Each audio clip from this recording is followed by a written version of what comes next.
Welcome everyone to Male Fuzz TV. I am Peter and today I'm going to be talking about something very bad is going to happen.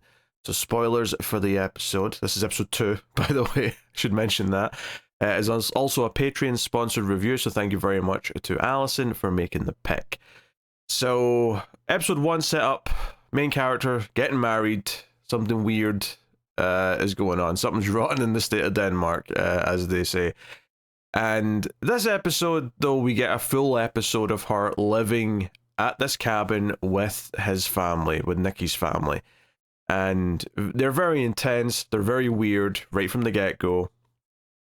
There's no chill, there's a lot of intense staring, there's a lot of weird comments, there's a lot of just weird, uncomfortable moments. Relentlessly so. And that's kind of the main game here of the episode, but it ratchets so high throughout the episode. It goes so much into, oh, something's clearly going on here, she should be worried given some of the things she's seen, and she is worried. That it was like, oh, it's far too early to be this like into it. It's far too early for it to be this tense and this like close to oblivion in episode 2. So there was kind of this almost like worrying feeling I had of like, oh, they're going to somehow explain all of this to make it all seem like nothing that weird's actually going on at the end. Like some seemingly plausible explanation that justifies all the weird things that she has seen or has heard be said. Because she does hear the odd little weird thing, like the father of the family saying, oh, keep an eye on everyone, especially the fiancé. Or the sister-in-law being kind of bratty and saying, oh, she wanted to wear that ugly dress with my mum's, or that ugly necklace, sorry, with my mum's wedding dress, yada yada yada. Like there's all these little comments she overhears and she's kind of listening to stuff. The brother-in-law character, what's his name, Jules, like he is so intense and staring and creepy. And it's kind of like he wants to have sex with her, but it's maybe also kill her. It's hard to tell what look he's going for at times. The line, hold my banana, will live in my memory. If I forget everything else about this show, someone seriously saying, hold my banana, is going to stick with me because it made me laugh. And I'm sure it was meant to be a little bit funny. Like, I think that was an intentional thing that was supposed to get a chuckle out of me. But it's sort of like the show is like taking itself so seriously with how intense everyone's being around her, because it's very I don't know if it's like a name for this type of horror. The thing I want to compare it to is Darren Aronofsky's Mother, which is at a certain point the main character, in that case in that movie it was Jennifer Lawrence's character, who is basically just being pushed and pulled into things and has no control of anything going on around her and feels kind of helpless. And that's kind of what happens here, where the mother-in-law and the sisters-in-law are trying her into this wedding dress, they're taking off her jewelry, and it doesn't matter what she wants, or that anytime she voices what she actually wants at her wedding, they're all saying, oh, this will be great, no, this will be great, you can't wear this with that, you can't do this with that, and then, oh, we're going to have 100 people coming, you wanted a small wedding, but we're going to have 100 people from her family showing up. And so on and so on. And it's just, all of it's just kind of like intense close up on her reaction as she gets more and more uncomfortable and feels like this isn't about her. In fact, this episode's called Bride-Shaped Hole, and that's a line she says, is that she feels like she's just the human fitting into the bride-shaped hole. It doesn't matter who she is. Plus, she also might be getting sacrificed to Satan or something. She does find a book about supernatural rituals, and that doesn't get explained away at the end. So yeah, very very sus still. So there's still clearly something going on. It all just kind of feels what we want to like rise the tension as high as we can, and then completely like pretend, oh, everything's actually okay and there's a plausible explanation, and we can go back to pretending that we're still planning a wedding in 5 days, 4 days, whatever it is now. Which is all to say that I found this episode very frustrating to watch and kind of grating, honestly. Like, it was actively annoying me. Like the level of intensity that all the characters around her were acting like, and they clearly, like, someone's like stolen her wedding dress, and they think they might have left it at their friend's place in another city. So the sisters suggest, hey, Nikki, you know, why don't you just drive back and get it? But it's like an 8-hour drive. And he's like, oh, yeah, that's a great idea. It'll give you a chance to get to know my family. And you could see in her eyes. Now, if there's one thing I won't knock, is the performance from the lead actress is perfectly solid. Like, you can see the fear in her eyes when he wants to drive back to, I think it's Cleveland, to get the dress. And she's like, no, please don't leave me alone. But she can't say that. She can't say any of that because she's surrounded by the family. But she's clearly mortified by being left alone with these people. And then all the stuff with the wedding dress and the jewelry and all that stuff kind of plays out. And there's a lot of intense speeches. I mean, hell, the mother, like, even before all this, there's like a speech at like breakfast, I think, where she does like a toast to her son Nicky, her sweet boy, and talks about, oh, I used to cradle you in the dark and you're my light, and oh, like your wife needs to protect your soul, and like she goes on for like a while, and it's just this sort of long monologue of like, okay, the writers are really enjoying their speech here, like they're really into this. I was pretty bored by that entire speech. Like, I get it. She's acting weird. She's saying ominous things. There's more ominous things. You know, after the wedding dress scene, she like almost starts tearing up and says, you know, I'm so sorry for, you know, what this is going to do to you, or something to that effect. And it's all very intense. But that's my problem is that it's so intense that I'm not really enjoying it because, well, everything's going on. And if anything, the idea that like Rachel's fears are alleviated at the end at all is kind of more frustrating than it isn't, because I'm like, clearly something's going on. Are we really buying all this? Because the get out clause at the end is that the mother, Jennifer Jason Leigh's character, is apparently dying. She's got a tumor, and that's why Rachel found, you know, a lethal injection in the closet. It's not for her, it's for the mother, because she wants to go out on her own terms. It's why the father is found digging a grave out in the woods. That's kind of a big deal. Buffalo Bill's digging graves again. So it's the actor who played Buffalo Bill, just in case that wasn't clear. Ted Levine. Anyway, you know, and she finds like this big effigy wearing her wedding dress hanging from a tree, which is of course messed up. And all of it's happening while she can get a hold of Nicky, who's driving, right? She got in touch with him once, and he agreed to turn around and just come home, but he's taken a long time. And I was thinking, oh, he's in this.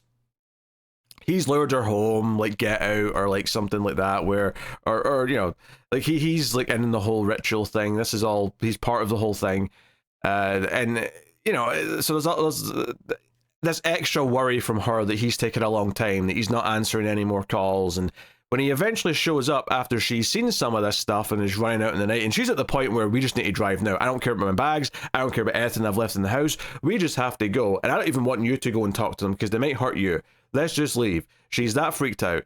And the answer to it all is that Jennifer Jason Leigh's character is dying, and this is why we want everyone at the wedding from the family. This is why we've not told Nicky, because we didn't want this to weigh on him during his wedding, and we didn't blah, blah, blah. And it is there to supposedly explain almost all of the actions. Now, it didn't explain her wedding dress on the stick figure on the tree.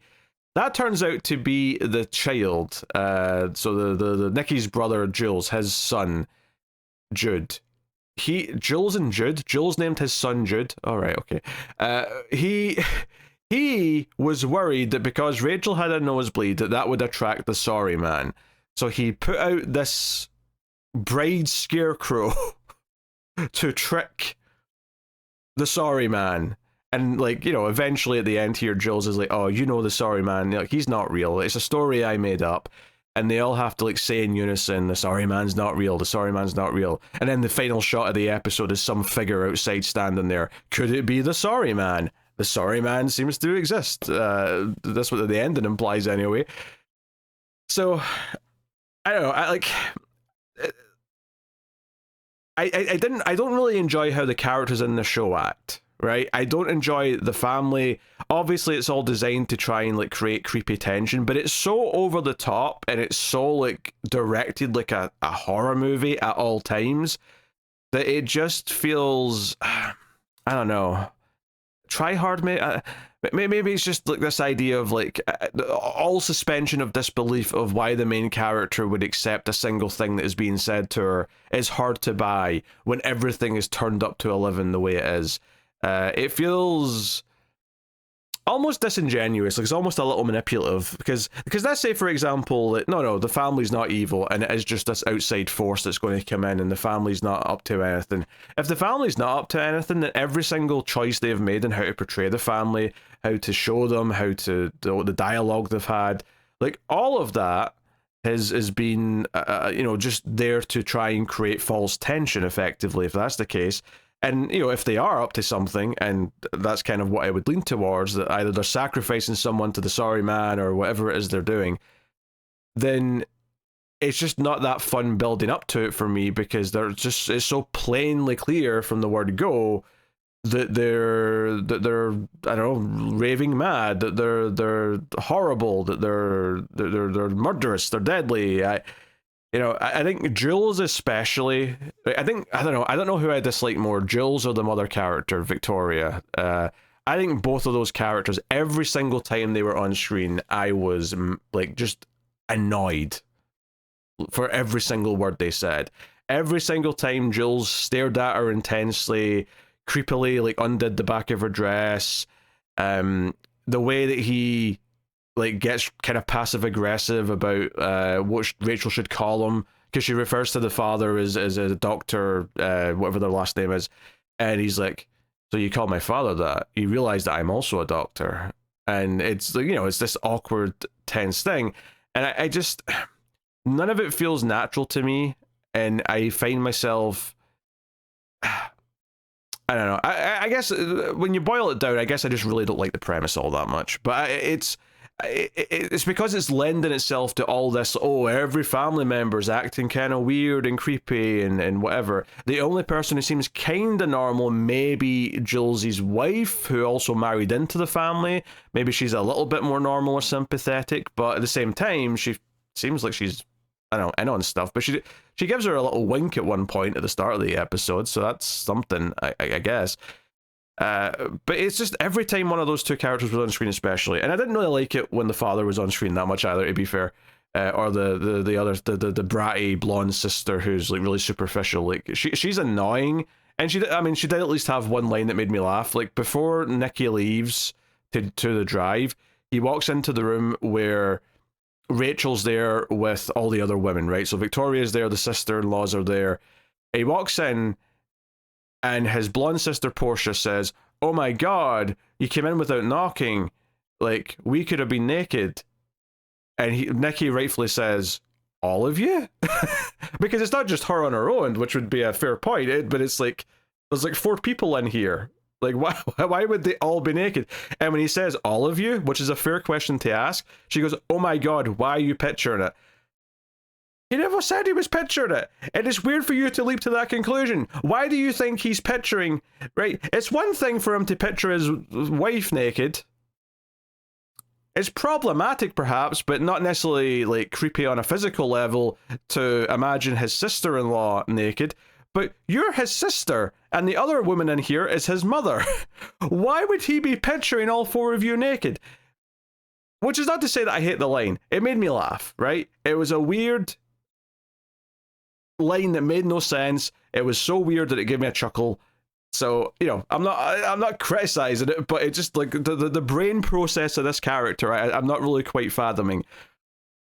But regardless, no, I think the mother and Jules were the worst offenders, where every intense sequence of staring at his space or staring at her, and the mother's ominous monologues about the perils that her grandmother had, and like I just, everything about it is trying to create horror out of things that they're using techniques that I guess I just don't like very much, that don't work for me, where I'm just sitting being annoyed, and I'm getting grumpy, and I'm groaning at all the things they're doing to try and create tension, right? There's more natural ways to create tension. There's more, reserved and subdued ways to do it, I think. Maybe if you want to do the slow burn, the slow build, where something's just a little bit off.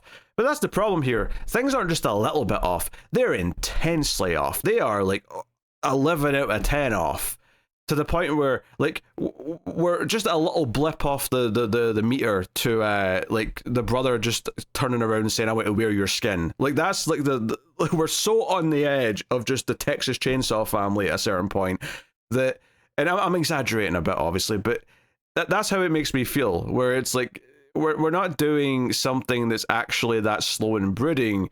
It's like we're pretending we're that. We're almost acting out as if we are a slow and brooding show, but everything about it is so over the top that I'm finding it hard to really get into it. And I could appreciate that some people might enjoy this, like not because they think it's like, you know, I think people who enjoy this are probably going to recognize that it is over the top and enjoy it because it's over the top, and I can respect that. I can respect enjoying the pulpiness, right? I absolutely can.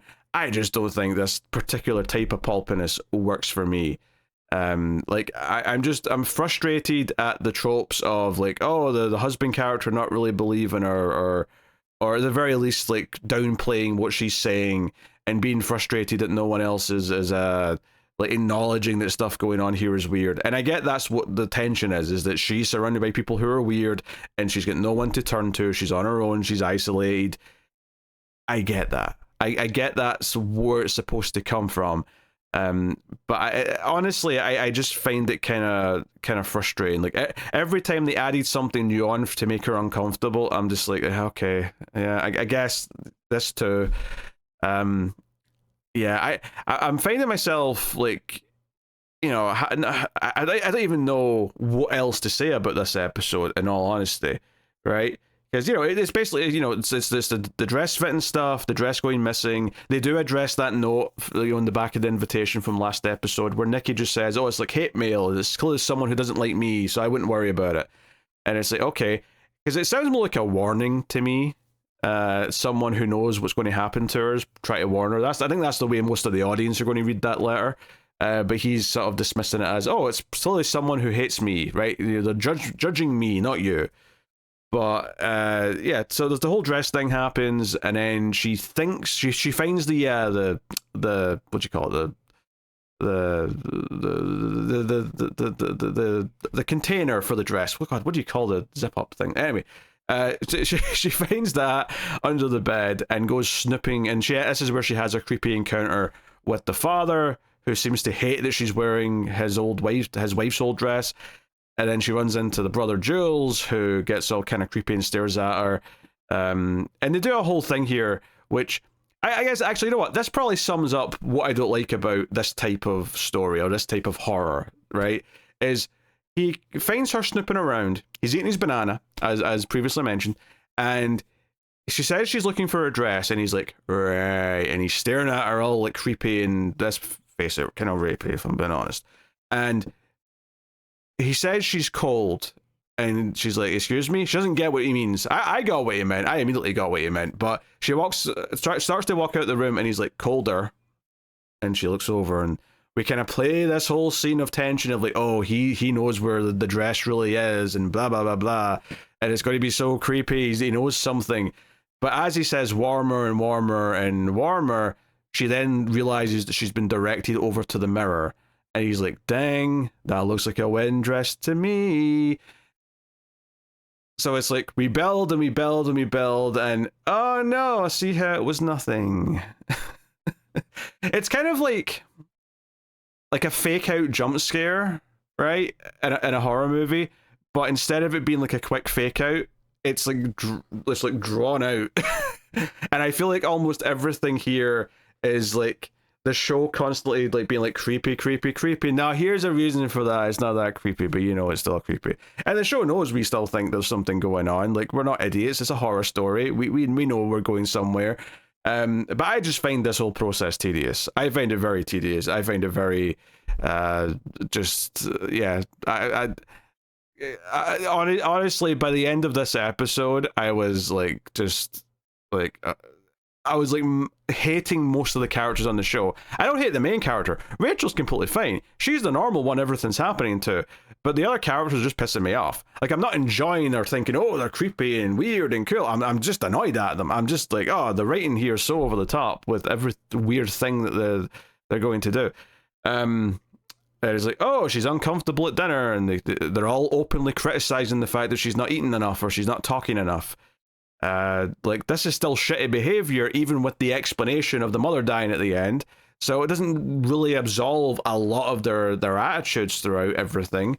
So the fact that the episodes try to pretend that it kind of is, I mean, there is kind of like one little weird moment where she thinks it's weird that she's told to join in the whole, the sorry man isn't real, the sorry man isn't real, when they're talking to the kid. Like, that's the one thing that maybe at the end is like sort of like making her feel like, oh, they're still a weird family. But yeah, I don't know. It felt like none of these things were actually red herrings, but the episode's story was like, oh, we're going to say, hey, this was a bunch of red herrings, and then we're going to start building again. And that the idea of building again is just like, okay, I guess we're starting from like not 0 next episode, but we're starting from like 2 out of 10 next episode. We've went all the way back down the scale because we have to for the structure of the show, and not because that's what's, you know, fun or satisfying in any way. So no, I didn't like this episode very much. I had my problems with the first episode. I think this one is worse. So that's something very bad is going to happen. Episode 2. Let me know what you thought of this one in the comments below. Like, subscribe, all that stuff helps out a bunch if you do, and of course you can support everything over at patreon.com/MailFuzzTV. So thank you once again for watching or listening. I do appreciate it. Keep watching TV. Have you got any vanilla?